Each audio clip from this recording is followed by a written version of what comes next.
So tonight we're going to be talking about one of my favorite subjects, the Missoula Flood. I've been involved for a number of years with Mount St. Helens, and then I learned about the Missoula Flood, which is also in our backyard. We were very fortunate in Washington to have two events that happened that really get down to helping us understand about catastrophism and how the biblical picture of the flood geology that happens is really it's valid from looking at it from a science point of view and what we see.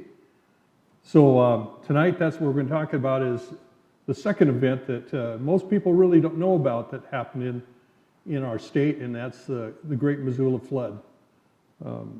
And just like the mountain, Mount St. Helens was, it has a message of catastrophism. There's a number of messages, and that's one of them. And a verse that I really like is in Psalms 46. It says, "Come behold the works of the Lord, who has made desolations in the earth."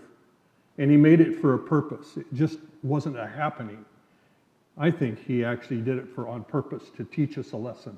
And that's what we're going to talk about. So the first one we all know about. And why do we know about it? It's because we watched it happen. And everybody knows about Mount St. Helens in Washington because most of us were affected, and there's probably people in this room that have been affected for sure. And that happened about 40 plus years ago, and about 275 square miles of effect right around the mountain. But there's one more catastrophe that happened in our state that most people don't know about. It's called the Great Missoula Flood, and the formation of, or the destruction actually, of a lot of eastern Washington, the Columbia Basin particularly, and down the Columbia River and in the Portland area. And actually it was fortunate for the Willamette Valley, and we'll talk about that. So this is kind of a little short, a little quick diagram, mostly to compare the effect of the geological catastrophe that happened. If you notice over on the left, you have a little diamond or a triangle that represents kind of the square miles that Mount St. Helens affected right around the mountain. If you look at around where it's blue, that's a picture of the water effect of the Missoula Flood. We're talking, depending on how you look at it, somewhere 60,000 square miles. I mean, it's a lot compared to Mount St. Helens. It's unbelievable. I grew up down there in the right in the middle on the bottom of that in Pasco, and all my school time I didn't know about the Missoula Flood until I came and lived over here. But it's really kind of neat because we're kind of in a unique position in our country to have these kind of things that we know were affected by catastrophic processes. It's really not a question anymore, but it really still talks to what we have to face when we look at the biblical picture of flood, of a great flood, and its effect on the world. There's a kind of a war of worldviews going on when we talk about geology. On one hand, and we'll talk about in a minute, we'll talk about long ages of the earth and how did the earth come about versus biblical creation. So why talk about it? It's really important that we look at it because it has to do really with biblical authority. Is the Bible true, accurate? Can we see that in what God has presented to us? Remember, he's left a message, and I think that's part of the message, is that we can trust his word on the other things about our salvation and about our relationship with God, because we can trust him about his creation he made. So that's what we're going to focus on. This is just a little quick diagram that I put in here describing the problem. On one side, on the left-hand side, you have the assumption that things happen geologically very slowly over a long period of time, and it's kind of the foundation of evolution because evolution has to have long ages to even be considered valid. But there's an assumption there. The same thing happens with the same data. A person with the eyeglasses from a biblical viewpoint will see the biblical history describing a catastrophic process that happens. And that lends itself to what the Bible teaches about a short period of time that the earth has been in existence. And it's kind of neat because we made up the Missoula Flood with what we saw and physically saw on Mount St. Helens, and it creates a really excellent science validation of what the scripture has to say regarding that. This is a new slide, the next one that I put together after listening to a gentleman last week when it comes to talking about the same thing.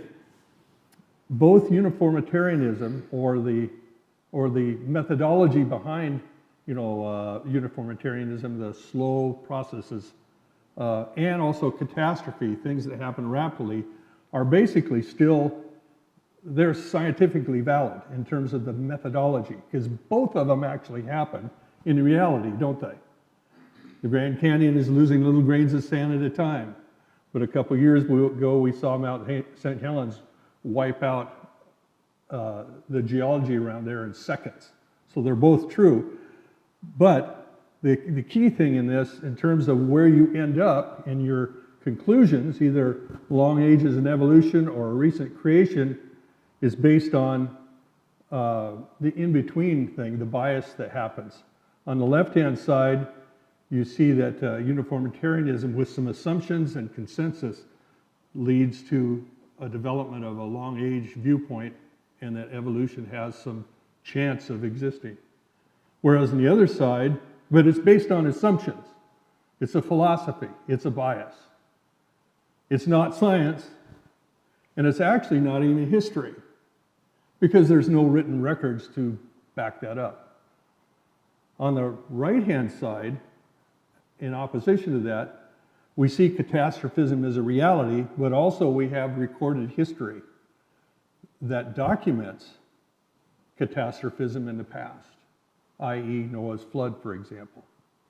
And so we do have some written records, but it's still, we have to make a decision of which one we're going to choose, and that's what we're going to talk about. Is, for me, I like to look at it at a best fit analysis point of view. Which set of data most closely matches what we see in reality? And I'm going to work that way.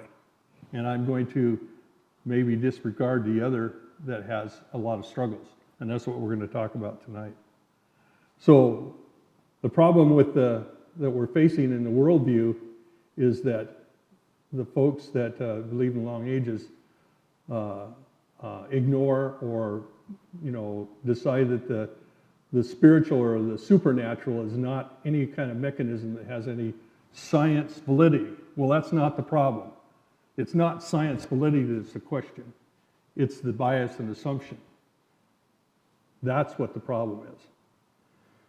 And Peter had something to say about this. Knowing of this first, that shall come in the last days scoffers, walking after their own lusts. Comparing, worldviews now. Creation, biblical versus secular and naturalism. And saying, where is the promise is coming? For since the fathers fell asleep, all things continue as they were from the beginning of creation. And that's actually a description of a uniformitarianism viewpoint.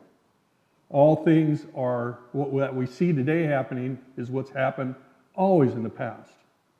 Is that a good assumption or viewpoint? But that's the foundation of the scoffing that's going on from a biblical point of view. And this started way back in the late 1700s, early 1800s with two men, first Hutton, and he said the present is the key to the past.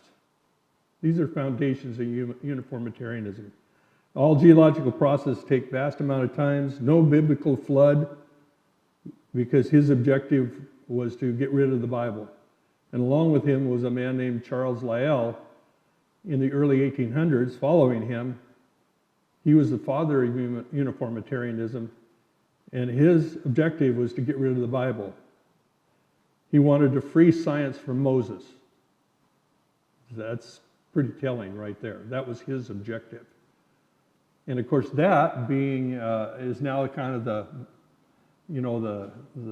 foundation of modern geological science and evolutionary thinking, is what was started by these guys. But I think Missoula Flood is a really neat tool for Christians to consider the science behind catastrophism, because it opens another door to explaining world existence and where we come from based on science combined with what the scripture says and validating that. The Missoula Flood shows that processes can change geology fast, just like Mount St. Helens did. It doesn't take millions of years. The biblical account of the worldwide flood is really validated or verified, and along with that, the Bible's authority and its trustworthiness. That's what's important, in my opinion. So, let's get on with some of the details. So, we're going to talk about a little bit of background right now. First, kind of some definitions to help us with our discussion. The Pacific Northwest, our area that we live in, was over the past has been shaped by three basic things, phenomena, geological processes. One is fire. The after effects of the Genesis flood are shaped by volcanoes and volcanic vents, specifically related to the Missoula Flood, and we'll see how that fits in just a second. Ice. The Ice Age produced a sheet of ice extending into Washington, Idaho, and Montana that facilitated the source of the water for the flood, the Missoula Flood itself. We'll see that. And also then the water itself being a huge flood that carved out the channel Scablands in eastern Washington and also down the Portland, Columbia River Gorge, which we'll talk about. So you guys are familiar with Hawaii and the kind of the lava flows that have happened recently. And that's the kind of thing that happened in eastern Washington that most people don't know about. We think of, snow and ice and the Ice Age and the dry desert there, but underneath the sagebrush, let's put it that way, is a vast plain of lava, of basalt that was laid down in the past. The green is a basic general view of the size of this volcanic event in the past. And it was thought that these came out of small vents in southeastern Washington and northeastern Idaho, or Oregon, and into Idaho a little bit. Basically like what's happening at Hawaii, the oozing type, where it doesn't shoot up like a standard volcano, but oozes out and flows over. And they estimate now there's roughly 300 layers of different distinct lava flows in eastern Washington, covering all that green area, upwards anywhere from 1 mile to 3 miles thick. Can you imagine that? Depending on where you are. I can't even comprehend that. And it's solid basalt lava. If you dig a hole in eastern Washington, you're eventually going to come to lava. It's everywhere. And we're talking about a vast area, of course. And it basically affected where I grew up. We think about farming and all the great agriculture that goes over there, but it's not done on all the land there, and it's only done in certain areas where there's soil left. And we'll talk about the Missoula Flood and how that happened. This is a picture of in the Moses Coulee, and we'll talk about what a coulee is in a minute, of what that basalt looks like. There's a couple basic different kinds.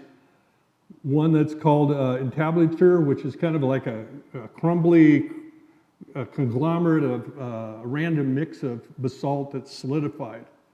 And it's full of cracks, and it's not very stable when you get it out individually by itself. And also you have another type which is kind of more columnar.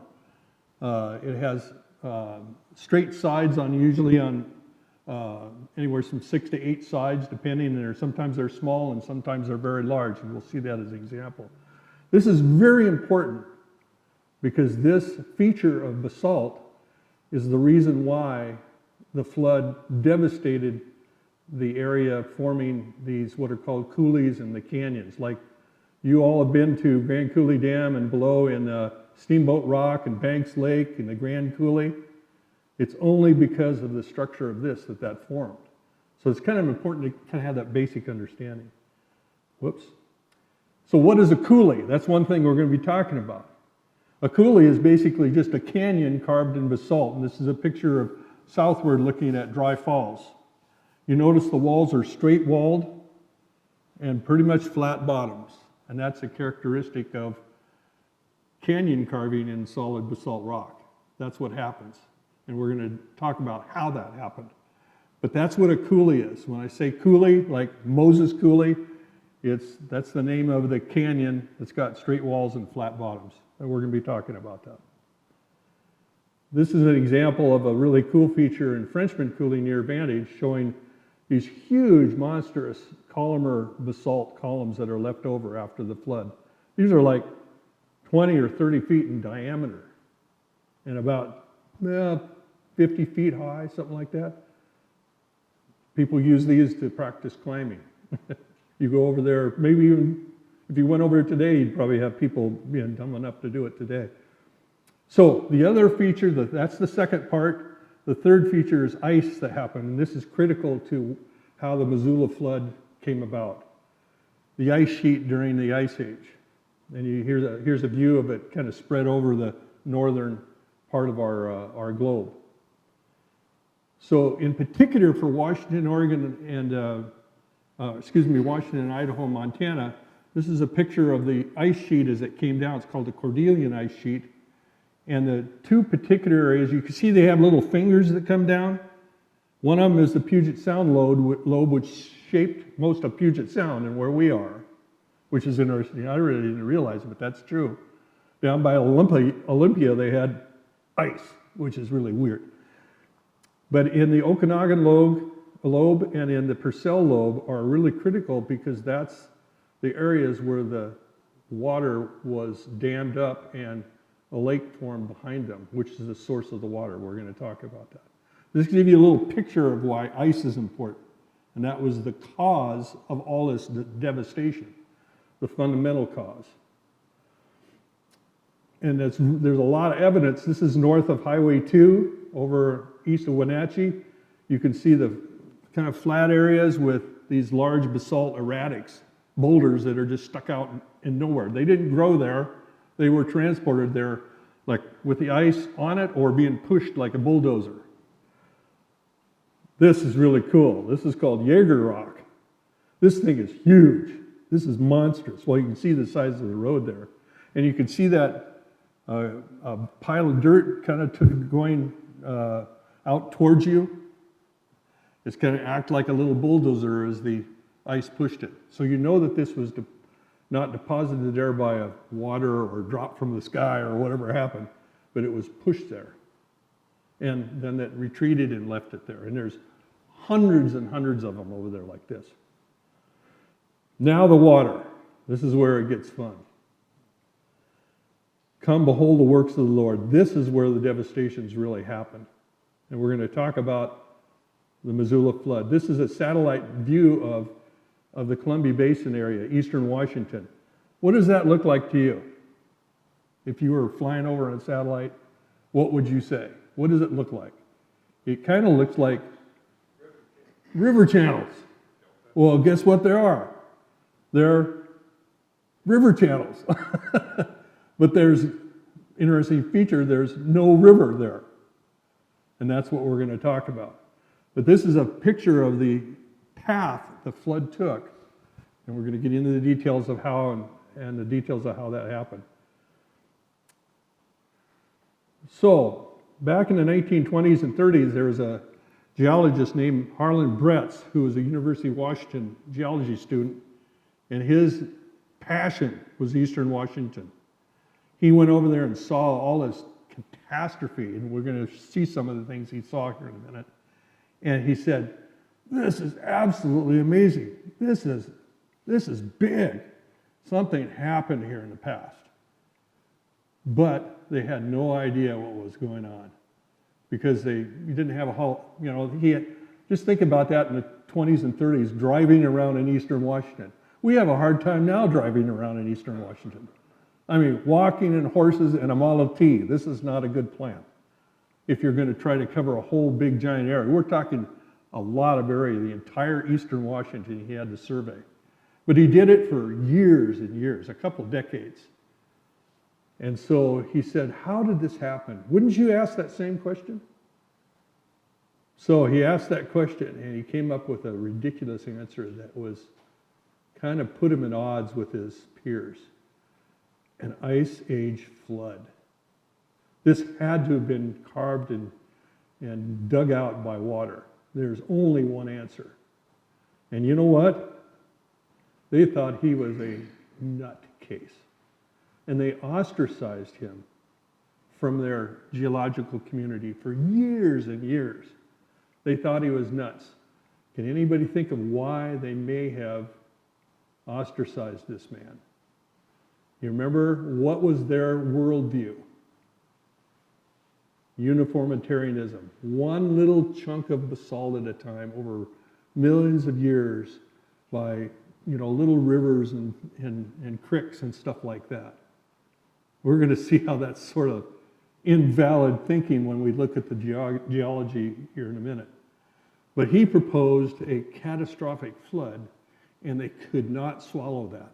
That was a pill too big for them. And so he was like run into the ground, almost driven out of the geological communities. So what did he observe that convinced him that the Scablands were formed by catastrophic processes? So I'm going to take you through some of the features now and let you judge for yourself whether it could, the scope of it, the scale of it, the intrigue of it, and what drove him to try to figure this out. I mean, that's what scientists do, don't they? They got a problem and they try to figure it out. He was a great scientist because he was diligent and he kept after it, but it cost him a lot. Remember, uniformitarian geologists assumed that they were this things that we're going to see formed over hundreds of thousands of years by gradual erosion. That's the key. This is what a lot of Eastern Washington, these are today's pictures, by the way. I wasn't there. There was no cameras when this happened. And that's why we were looking backwards in time, aren't we? So we have to look at what we see now and try to figure out what happened in the past. And that's what Harlen Bretz was trying to do. And to be fair, as well as his peers. So this is what Eastern Washington generally looks like, or what we'd like to see it, like in the Palouse, for example. Very thick, fertile soil. I have my niece and nephew farm 8,000 acres in Dayton, Washington. And we estimate there's 25 to 30 feet of topsoil there. Can you imagine that? I bet you don't have that in your garden, do you? Here? I don't think so. Well, that's what it looks like. Well, this is also what is right next to it. This is a piece of what's called the Scablands. Anybody have an idea why it's called a scab land? It kind of looks like scab land because there's no soil there. Or if there is, it's like that much, Nothing grows there. Solid basalt rock. Remember? A mile, 2, 3 miles of solid basalt rock with a few feet of topsoil. Somehow it disappeared. Right next to the field we just saw before. That's what Harlen saw. Here's something else he saw. Topsoil remnants were these long, narrow, a lot of them oblong-shaped hills, and around it were near Scabland or axial Scabland.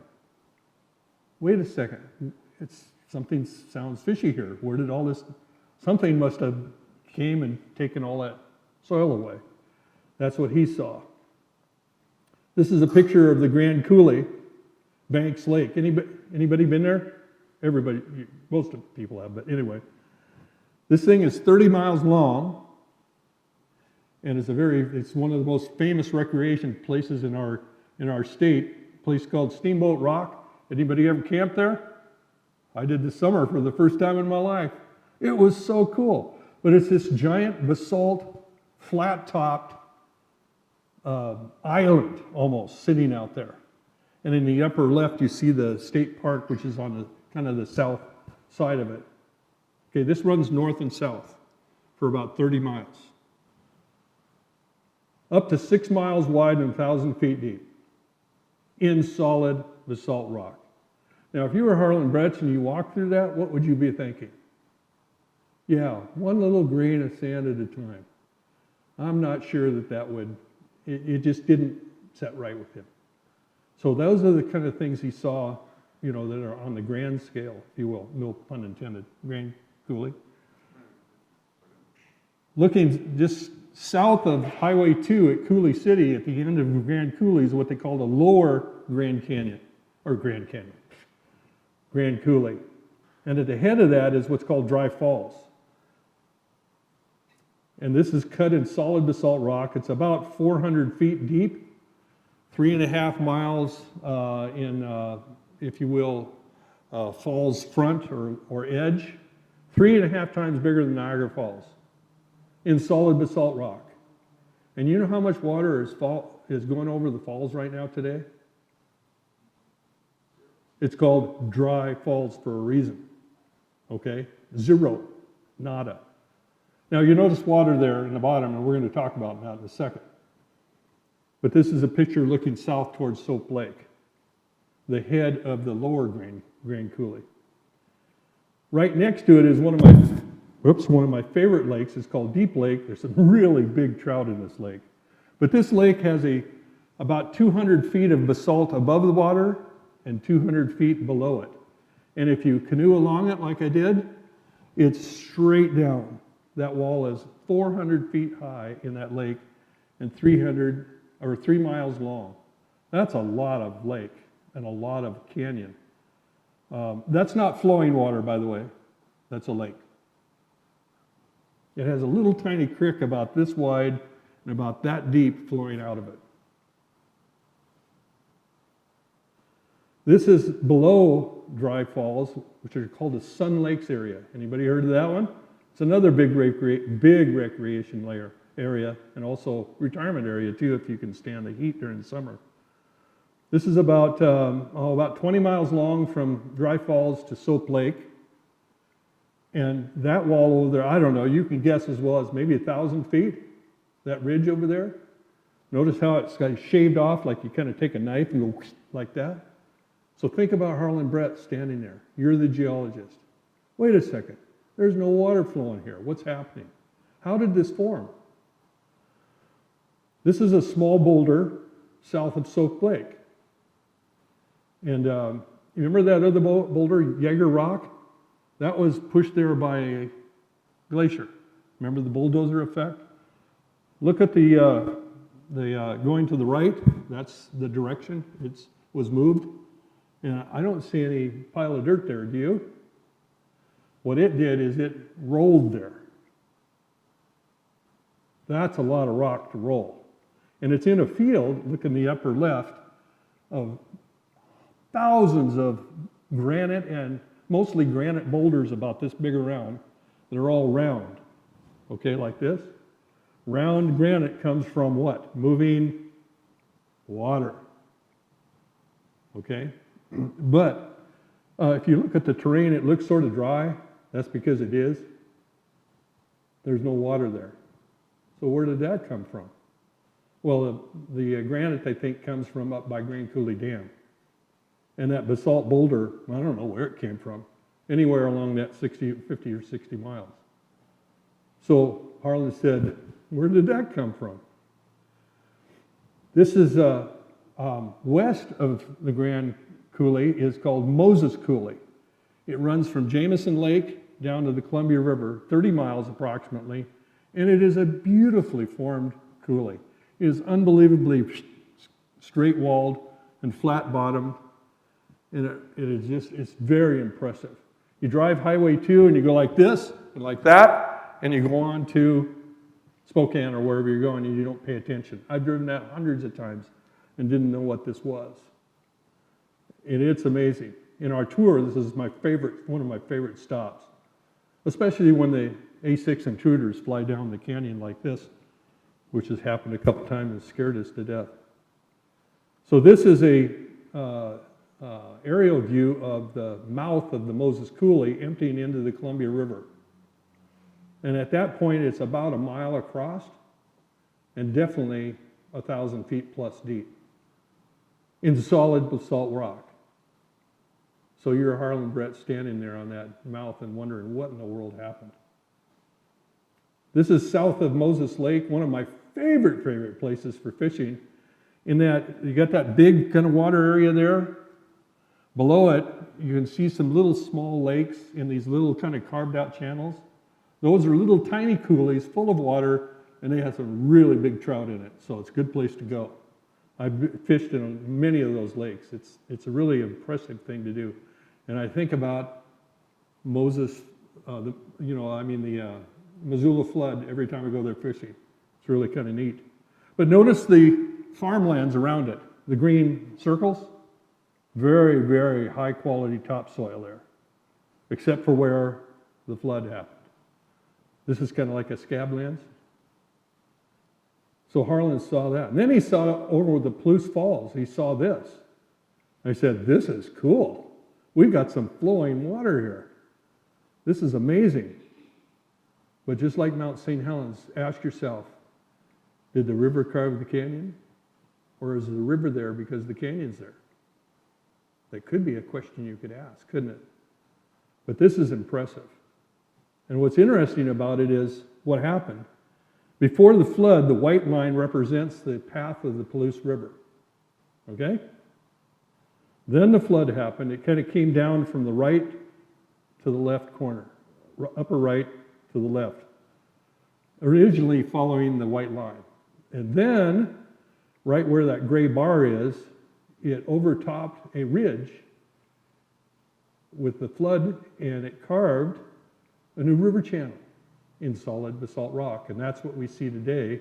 I'll go back and show you. That's the overtopped result. That canyon, where it's neat because the whole river channel changed direction, like a 90-degree turn. It's a 90-degree turn. It's not a like that. It just goes whoop, like that, and then dumps into the Snake River. Whoops, wrong way. So interesting. This is an interesting feature and an interesting view. This is called the Ancient Lakes area near Quincy. Okay, so he's not in an airplane. Harlen's not there. He's standing there. And on our tour, we stand where those 4 or 5 lakes on the upper part of it, in the background, there's a road there, and we parked there and we looked this way, towards the Columbia River. It's pretty impressive. But what does that look like to you? Does that look like sort of a natural thing that happened? So Harlen's sitting there and said, that looks like water carved, but where's the water? We'll explain those lakes in the system. By the way, the biggest lake on the far right is actually that way, is actually irrigation water from all the farms that are around it. See the green in the background? It was kind of like a narrow, as it came to the Columbia River, the flood, it went over the top and started carving these canyons. But then it ran out of water, so it stopped. Interesting. This is near Vantage, upriver from Vantage. It's called Frenchman Coulee. You've heard of George Washington, where they had all the big things? Well, you take the same road, and before you get to the amphitheater, you take a little road about a quarter mile off the freeway, and you go to Frenchman Coulee. It is absolutely gorgeous. You remember those tall columns called the feathers that I showed you before? That's the insert I have there on the right. That's where they are on that little ridge right there. It is fabulous. You can drive all the way down to the Columbia River, and they have a state park right down there. It is beautiful. Take your family there sometimes. It's really worth it. And you get a feel of what Harlen must have felt like. Wow, how did this happen? In solid basalt rock.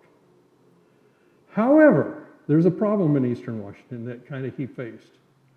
The main question that plagued Bretz and everybody else is, where did the water come from? The average rainfall in eastern Washington is somewhere between 12 and 14 inches a year. So that's supposed to carve these giant canyons, right? There might be a problem. And that was the bug that was in the back of Harlen's mind. What had happened? Why did this, where's the water? And that's why he was ostracized, because he said it had to be water formed. That's the only way this could have happened. By the way, has anybody ever found a economical use for sagebrush?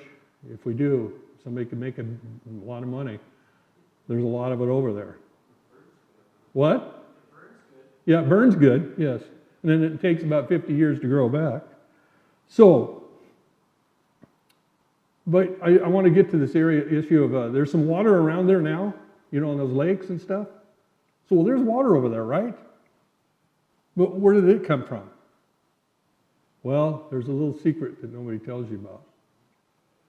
There's a small dam at the head of the Grand Coulee. It's called Grand Coulee Dam. And Lake Roosevelt is behind it. And they pump water into Banks Lake, 24 hours a day, 7 days a year, 7 days a week, all year long, in 12 8-foot diameter pipes. And they do it, that's where the water comes from that we saw in all those lakes down there. All of them. And that's part of the Columbia Basin irrigation system. They saw Banks Lake and they said, this looks like a good reservoir that we could build some canals out of it and feed water to all the irrigation down in Quincy and Othello and Pasco. And there was one in my backyard practically that we watered our pasture from this dam right here. So when you see water over there, this wasn't there when Harlen was there, by the way. So he didn't know this. But I just wanted to let you know if anybody asks, well, there is water there. Well, not really. It's kind of man-made. So where did the water come from? And that's where we get into the key evidences for the Lake Missoula Flood. They began to study over in western Montana. One of the things, what are the evidences that led him to understanding that it was a catastrophic lake flood? And it's called the Missoula Flood for a reason. If you go to Missoula, you're driving along I-90 and you look over to the big hill behind it, you see all these kind of layered effect of the side of the hill. It's about 1,000 feet high. I always thought those were cattle trails, you know, that they'd walk along and, you know, over the years, and because there's a lot of cattle in Montana, right? And I grew up in Pasco or Dayton area. I knew what they did. There's those over in Dayton too, but not so many. But those are actually shorelines, ancient shorelines. They're about 5 feet apart. And the idea is every season while the water was filling up near Missoula, it would, you know, during the drier months, it would stop filling up and dwell there and create a shoreline. And then the next year, more. And eventually it filled up. They figured 1,000 feet deep, that lake was 1,000 feet deep in Missoula. Isn't that amazing? Because there's just a little river there flowing there now, and no lake. Northwest of Missoula, there's a place called the Camas Valley. This is another artifact they saw, which is interesting. The valley is filled with these kind of like giant ripple marks. They're periodic. They're about 50 feet high. And they're made of gravel, and the period between the peak to peak is about 250 feet. That's a large amount of ripples. That's a kind of a path to see, kind of like, you could probably get pretty sick doing that, huh? Well, so he saw those. Now some things are starting to put together. These are ripple marks in a place called West Bar on the Columbia River, just south of Moses Coulee, where it emptied into the river. Here's a satellite view of that. That bar is 12 miles long and it's about 3 miles wide, or 3 or 4 miles wide. And that's what's called an eddy bar. When the water goes around a corner like that, on the outside it goes real fast. On the inside the water slows down. And it tends to have a circular motion to it, like a little eddy. And when that happens, all the load falls out, doesn't it? Because the water's going slower. But the Columbia River is not that big compared to that eddy bar. So there was something else happening here. And Harlen saw that too. This is up the Snake River. When the flood happened, we know now that water backed up into Lewiston area. And then as the water receded, it came back down again. carrying a load in and carrying a load out. This is a ripple bar, eddy bar on the Snake River, although the flood didn't go down the Snake River itself. It kind of backed up. Well, it did at the Palouse Falls, but I'm talking about up by Lewiston. Has anybody ever been to a beach? And this is what it looks like. The waves come in, and then they go out. They come in and go out. And they create these little ripples in the sand, don't they? From moving water. Ah. So he said, this is interesting. Oh, remember that Camas Valley over in Montana where there's this like 50-foot high ripples? What does that translate into? Lots of water going real fast. So the picture of a Missoula Flood started to form.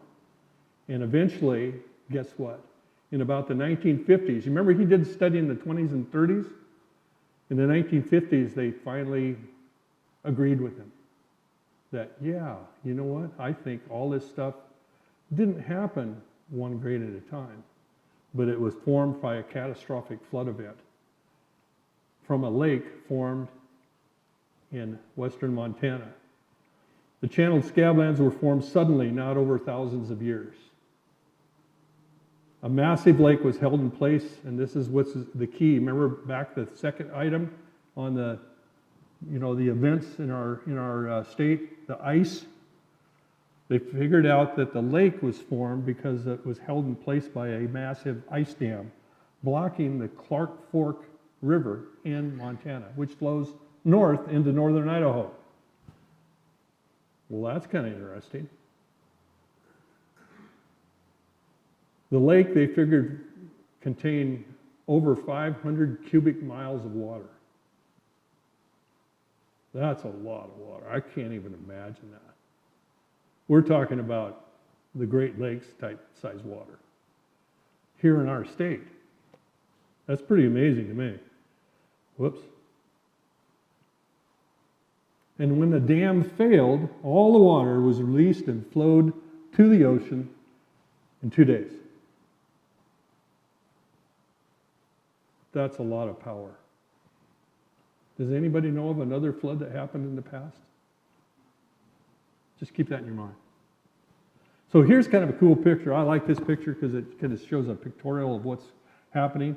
Over in Montana, on the right-hand side of the screen, that's where the ice dam was, in northern Idaho. And the lake, from the runoffs from the Bitterroots and the other mountains of Montana, slowly filled up over a number of years, like at Missoula, and build up and build up and build up until the pressure got pretty high. Correspondingly, the Okanagan lobe blocked the Columbia River and formed what they called Lake Columbia. Very similar lake, not as big, but it was there. That happened simultaneously. Then, the Montana, up in the Purcell, the first arrow there, broke loose. The lake, the dam broke, and the water came washing down through Spokane, Coeur d'Alene, that area, spread out into the Columbia Basin, and where the dotted arrow is, that's basically the general flow of it, hit Wallula Gap right down here by Pasco, which is a very narrow place where the river goes through the Rattlesnake Mountains, and it couldn't all go through there at once, so it pooled and formed what they call, I think it's called Lake Lewis, which basically backed up into the Yakima Valley, backed up into the Walla Walla Valley, and just pooled there. And I'm not going to say slowly because it also went rapidly through this 1 mile wide gap in the Rattlesnake Mountains at Wallula. Actually, it wasn't 1 mile then. It is today, but it wasn't then. And then it rushed down the Columbia River Gorge past Portland. It flooded the Willamette Valley, and we're going to talk about that in just a little while. And then scooted on out into the Pacific Ocean. And there's a large, deep canyon off of the mouth of the Columbia that is too big for the Columbia River. I wonder why. So imagine this lake over Montana, 500 cubic miles, whooshing through this area in 2 days. That's what they estimate. That is a lot of water.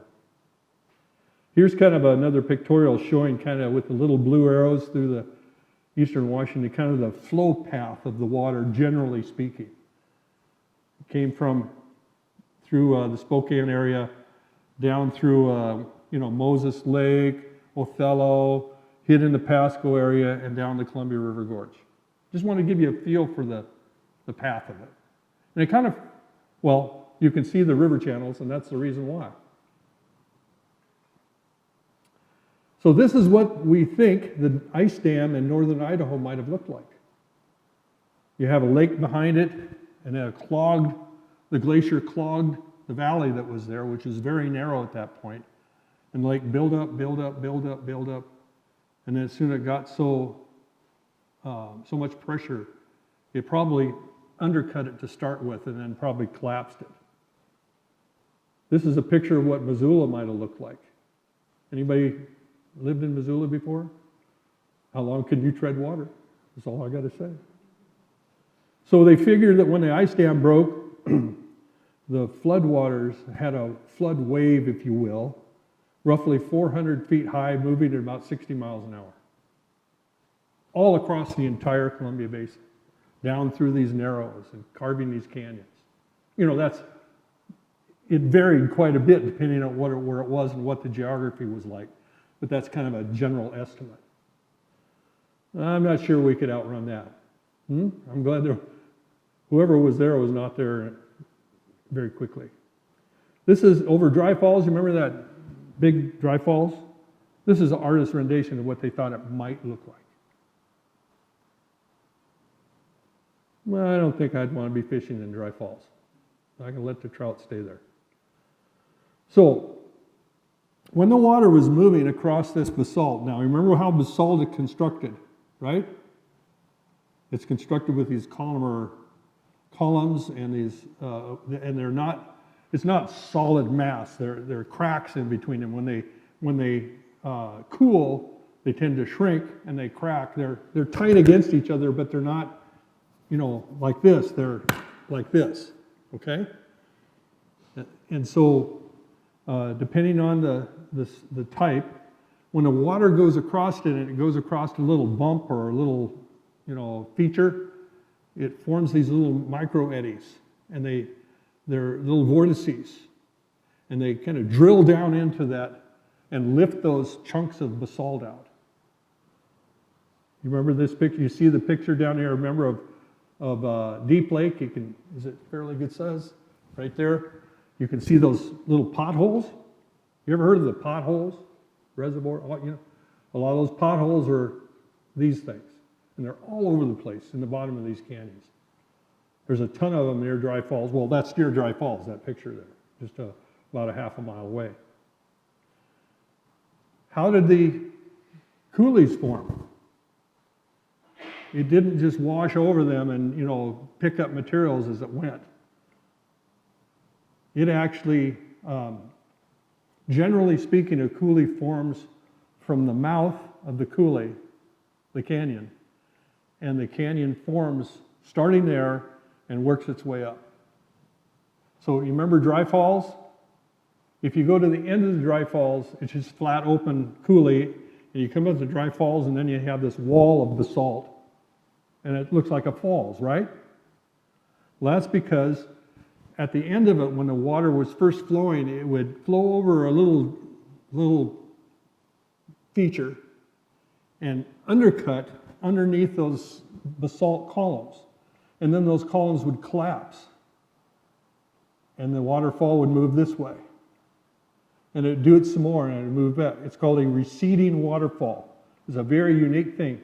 It's not like you see a river with a V-shaped valley running through it, and like at Mount St. Helens. That's a kind of a standard canyon. It's kind of like V-shaped. That's why it's like that. It kind of works its way up the canyon. Does that make sense? You get that picture? So it's a way different type of process. And so the reason why Dry Falls there, anybody have any idea why it stopped there and didn't go further up the Grand Canyon? There's a very simple reason. I think you ran out of water. Does that make sense? It just stopped. This is not rocket science. Now down by the Columbia River Gorge is a story in itself. This flood devastated the Columbia River Gorge. What you see today is not what it was. And there's so many features there. Here you see a picture on the top of kind of Portland today. The Missoula Flood, they figured at its height, Portland was covered under 400 feet of water. You can see a kind of a picture below there. That's amazing. I don't want to live in Portland. The Willamette Valley is a very fertile valley, isn't it? Great farms down there. But you know what? They stole our dirt. Because the water came down there and then flooded down in the Willamette Valley, which is different then than it is today. And it flooded down there and the water stopped. Water containing lots of material, when it stops, guess what it does? Like that. You see the rocks there in the right bottom? It's kind of angular. Those are granite. That's granite of the same chemistry from northern Montana. And that's south of Salem, sitting on a ridge. How did they get there? There were no semis. The boulders up on top are typical of what you'll find if you want to build a house in Portland. Because now the next slide shows why. But I like the picture of the Columbia River Gorge, which is famous. It's a beautiful drive. It was deepened and widened by this flood. Unbelievable. A feature that's kind of really interesting is what are called hanging valleys. Anybody been to Multnomah Falls? On the Columbia River Gorge, just upstream from Portland, there are falls that they come over on a stream like this, and then they go straight down like that. Instead of, going like that, the creek, or however you want to pronounce it, or river, or whatever it is. It goes like this, and it, boom, goes straight down. And the reason is before the flood, there was a stream that went down to the Columbia River. When the flood came along, it shaved off that sides to straight walls, and now you have a hanging valley and a hanging waterfall. In Moses Coulee, you can see that along there. These were little draws that came down into a little depression before the flood. Now they're sliced off, and the valleys are hanging there, and they're just hanging there. It's because there was the flood, the receding waterfalls from the Coulee Formation made it straight walled like that. I thought it was pretty interesting.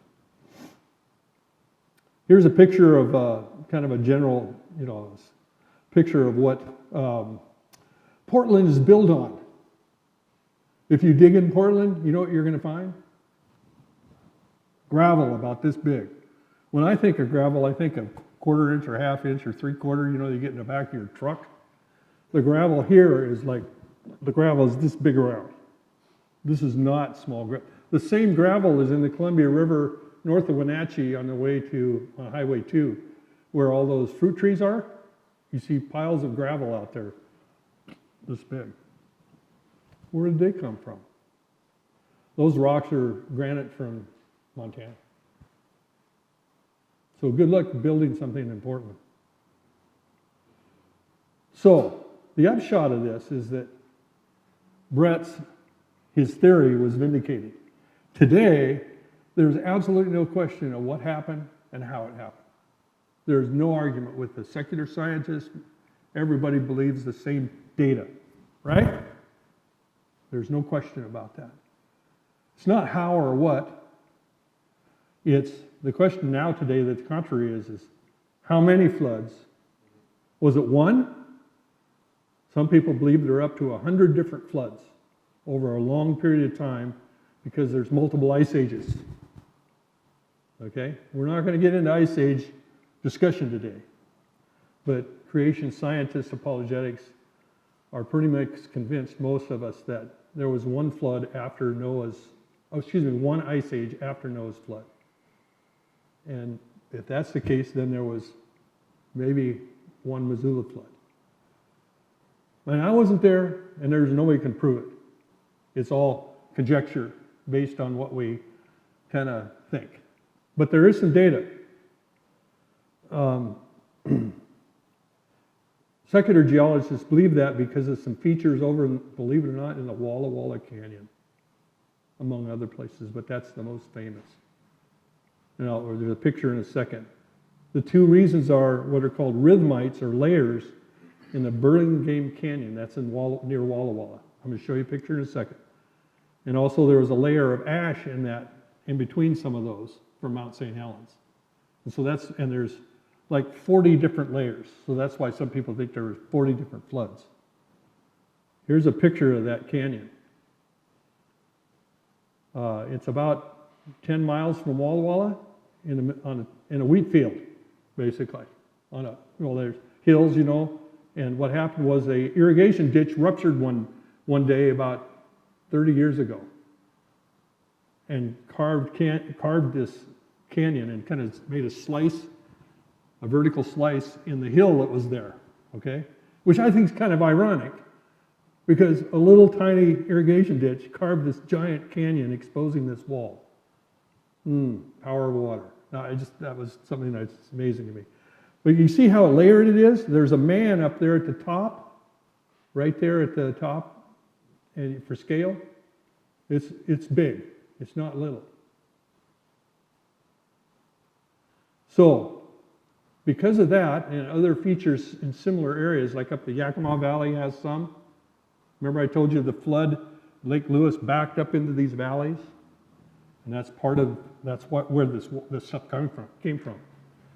But there's a lot of evidences against multiple floods, and that's why one flood probably seems the best.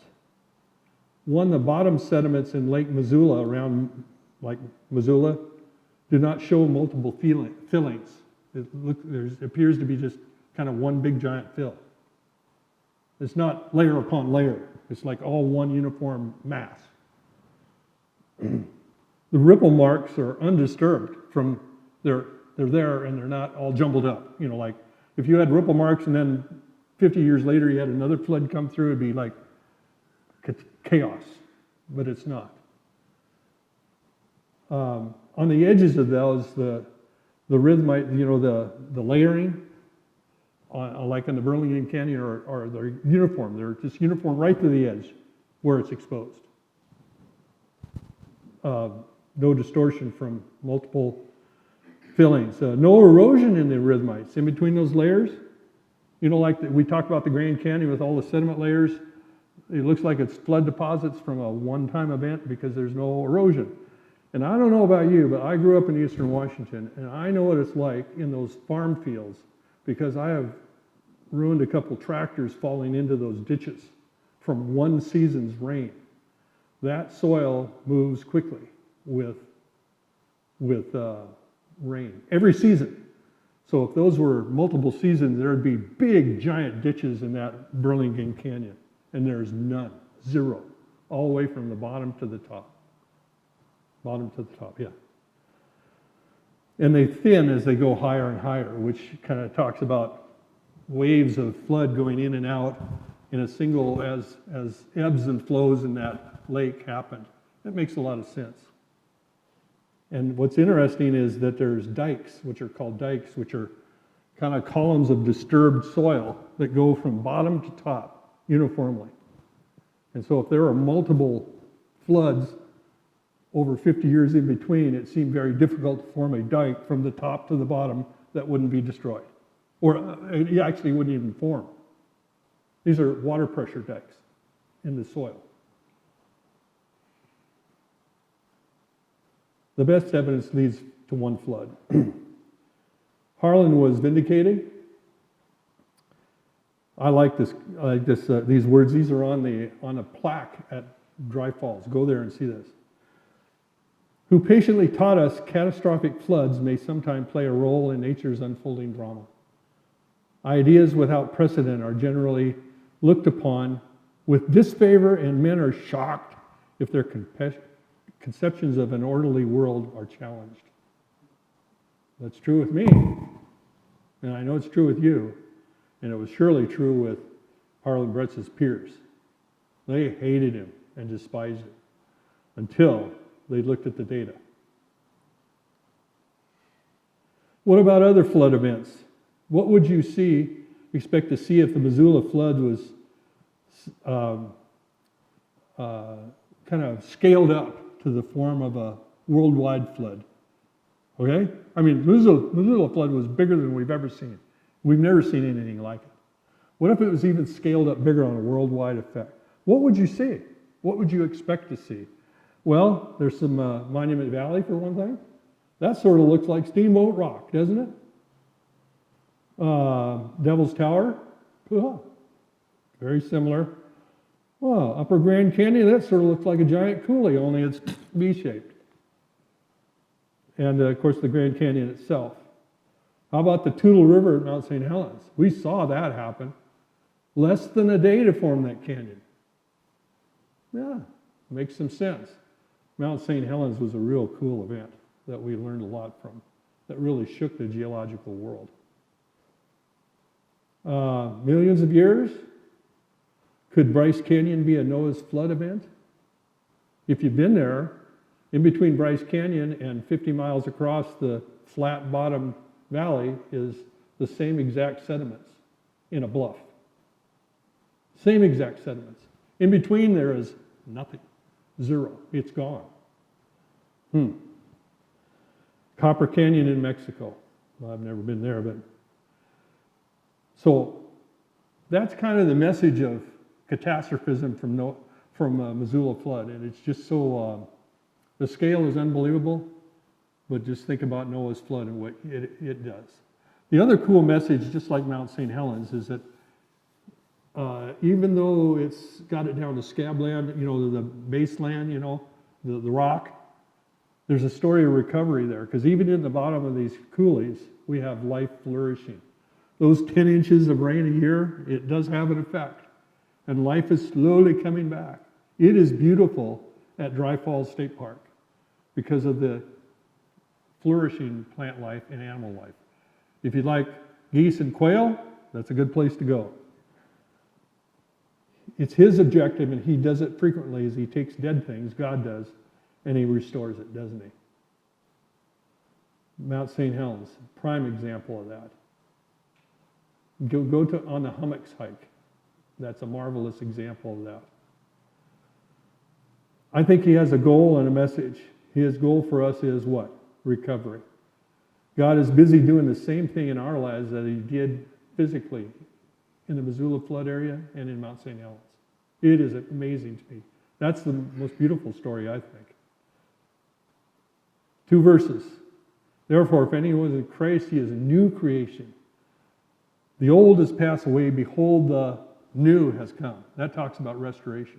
Not of rocky land that's devoid of nutrients, but rocky souls that are devoid of any kind of life. Let's put it that way. For Christ also died for sins once for all, the righteous for the unrighteous, that he might bring us to God, being put to death in the flesh, but made alive in the spirit. That's what Jesus did on the cross for us. God's purpose for us is to be restored to him. And so I'd encourage you to consider that if you haven't, because otherwise all you're going to be is rocky Scablands. And that is not going to be pleasant when you die. And God wants to recover us. So conclusions, I don't think it takes millions of years. I think it's pretty obvious that things can happen fast. The flood event in the Bible is validated very easily by looking at what happened in Missoula Flood and Mount St. Helens. And of course, correspondingly, the truth and authority of the Scripture, because we can trust that. Because it's not proven by the science, but the science supports it. is consistent with it. Does that make sense? So we can't prove these things. So it depends on whether you want to have, well, we'll talk about that. There's a verse at the end I want to share about that. So our task is to be prepared to make a defense. And we have the science behind us, right in our backyard. It's so cool. So when we look at this science, look at the fact, look at data. This is Mike Riddle's little deal. I love his little sayings here. Ask, how do I know it's true? Has it ever been observed? Millions of years? Really? A little grain in time? I don't know. Are there any assumptions you're making? The Scablands and Coulees. I'd really encourage you to come or go or come with me and see it, or some other leader that can take you there, because you really get a sense of it when you're there, just like Harlen Bretz did. I mean, we can talk about it and it doesn't really, it's just there on the screen. But being there, standing in the bottom of Moses Coulee, or at Deep Lake and seeing the canyon walls and being there, just there's nothing like it, like being in the bottom of the Grand Canyon. So here's the proposal I'm offering to you. I will take you on a tour. It costs you nothing, because I love to do that. We have 7 stops that I normally, that's my standard tour. We stop at the Columbia Gorge before we get to the Scablands, Moses Coulee, Scablands overlook at Coulee City, Dry Falls, Soap Lake Boulder. You know that big boulder? If you're brave enough, you can climb on top of it. Yeah, you can get your kids to do it at your own risk. You sign a waiver, by the way. Ancient Lakes at Quincy, remember where it dumped over into the Columbia River? That's cool. And then spectacular is West Bar Ripples. We have a big bluff that we look over. And if we're lucky, some F-18s will fly by like they did this last summer, twice, at the same hour, 1 week apart. It was so cool. About blew us off the ledge, but that's okay. So here's the tour path. We start over in Wenatchee on the left, go north to Orondo, across Highway 2. Meanwhile, we stop at the gorge and we talk about its formation. We talk about Moses Coulee, all of those things I listed. And then we make a cycle down to Soap Lake, then back over to Crescent Bar, and then back to Wenatchee, and then back to Monroe. It's a one-day tour. So come with me. It's really fun. And also get a hold of Bill Hosch down at Mount St. Helens, and he'll take you on a hike there. Last 2 verses. It's better to take refuge in the Lord than put confidence in man's assumptions and his consensus. Remember that slide way back at the beginning? There's a price to pay. And then I love this last verse, Psalm 111:2. Great are the works of the Lord, studied by all those who have pleasure in them. So that's cool. Okay? Well, that's about it. So, Chris? You want to have questions? If there are any questions, Ron will be happy. Otherwise, we'll have them close out in a word of prayer. Any questions? Yeah, Mrs. File. Wait with me. Got to get you on the mic. What month? Are you any month? Oh, 1 month for the tour? Yeah, Not now. And how do you There's get one ahold- cold Hummer over there, and I don't want to go over the past. Usually you start at, well, I think Mount St. Helens opened up kind of like in the end of May. And if you want to come, it's about the same time we can start going over to Dry Falls. May through early November. Just so it's not snowing on the pass. It can be cold over there, I don't mind.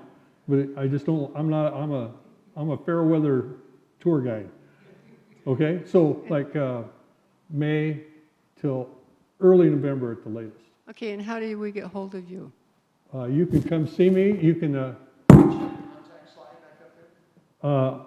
Did I have that there? I don't think I thought I did, but maybe I don't. Come see me. I have a business card with tours on it. I'll give it to you. Or you can email Chris, and he can get it to you. Or I also am involved in the Apologetics Forum of Snohomish County. I'm on the board there, and we offer the tours through them. They're the kind of the sponsoring group. So, but I got cards, I'll get with you. Any other questions? All right, awesome. Ron, that was great. Why don't you close us out in a word of prayer? Yes. Lord, thank you that you left a message. You were so kind to do that for us. Because your goal is to take us and restore us and grow us and lean on you 100%. And we just thank you that you've even left lots of science for us to wonder at your greatness and your power and your authority. And I just thank you for Chris doing his study on the human body next time. What a marvelous, that Missoula Flood pales to that miracle. Thank you for your mercy and your grace and how Christ came to restore us. And we praise you for that. Amen.